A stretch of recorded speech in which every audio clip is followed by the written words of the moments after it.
How's it going? So we're in my basement. Um, Probably try to shoot some down here. It's quiet. It's a magical place, really, full of junk. Um, the thing I want to talk to you about today is this lens,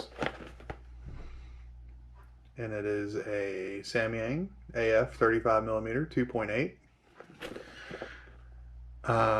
and I'm sending it back. But I want to talk about the good about it, the bad, and the reason I'm sending it back. So let's do an unboxing and then a reboxing. Um,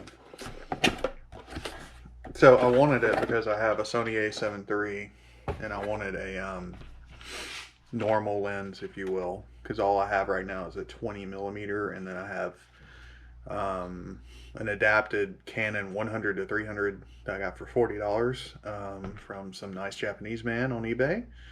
I'll probably do a video about it because it's interesting and it was fantastic for $40. So anyways, I wanted a normal lens, a lens that could sit on the camera, just like so my camera just has a lens. And it comes in a neat little case. Look at that adorable little case. Let's open it. And here it is. It's cute, extremely cute. Very small. It's almost a pancake lens. Pancake lenses, I think the reason they call them that is because they're taller than they are wide. No, I don't know. Look it up. Don't ask me. Here's the first weird thing about this lens. Look at this little adorable lens cap. It is absolutely the most adorable little lens cap that you will lose. I didn't lose it. In the 3 weeks I had it, I didn't lose it. So then it has this, but it has like a another lens cap, kind of. Like it's a lens hood. So you could just take the whole thing off and then you could put a filter on it if you wanted to or whatever. I don't know why they did this. It doesn't seem to really protect it, you know. Here.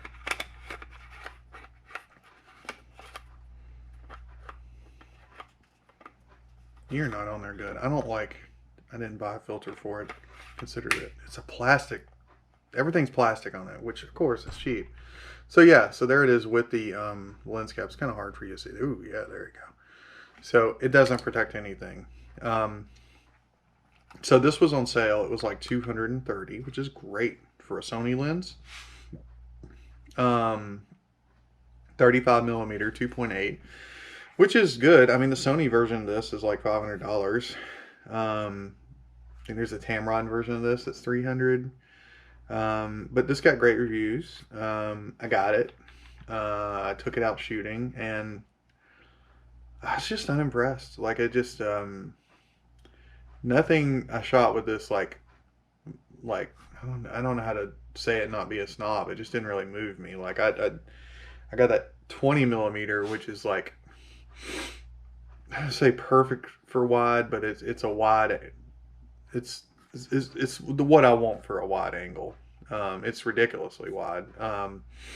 And this, I thought, well, this will just sit on the camera. You know, I can just throw it in my car when I take it to work. You know, I'll have a lens. You know, just a lens that sits on the camera most of the time. And I did it for about a week, and it just really didn't work for me. So,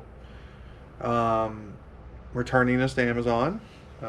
Perfect condition, all the stuff.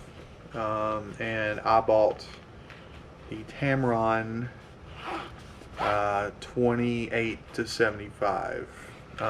So it's 3 or 4 times the size of this. It's also 2.8.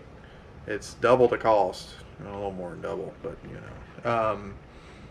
But it's perfect, and you know, I've had this snobbery around only having prime lenses, and I think it comes from my first camera system, which is like the Nikon D80, which is a crop sensor Nikon from 12 years ago.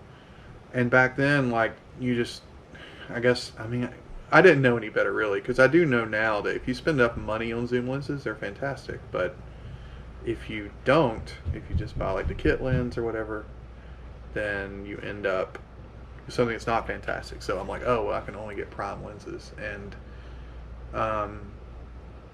I don't remember what I read or watched that kind of just said, hey, you know, get over that. If you get a zoom lens that's 2.8 or even 4, you're gonna be okay. Like, it's probably fine. And I used to be, zoom with your feet and all that stuff, but like, and I don't want to besmirch Samyang slash Rokinon. They're the same company. They have different names. It depends on what territory they're in. This is a fine little lens, and for someone, this is like going to be their baby and the thing they love. But it's weird. Like, I always wanted a 35, and I've almost bought that Sony 3 times. But once I got one, I realized it wasn't for me, and now I'd rather have something with a little longer reach to it. So I've only had the Tamron for about less than a week, so I'll probably do a video about that. About 2 years late, 2 years ago, everyone and their mother bought that lens. Apparently, it was like the lens, the best-selling lens. So that's the Samyang 35 2.8, perfectly fine lens, in perfect shape, being returned to Amazon. And we'll go from there. I don't know if I'm going to buy another lens for a while. I'm kind of spent a lot of money, but I can talk about the ones I got, and I still want to find like my original camera. Probably babble about that for a while. Yeah, it's just still kind of an experiment. I don't know. I don't know where it's going, but I'm kind of enjoying the act of talking about it, and hopefully, maybe, possibly, you enjoy listening. So that's gonna do it, and we'll talk to you soon.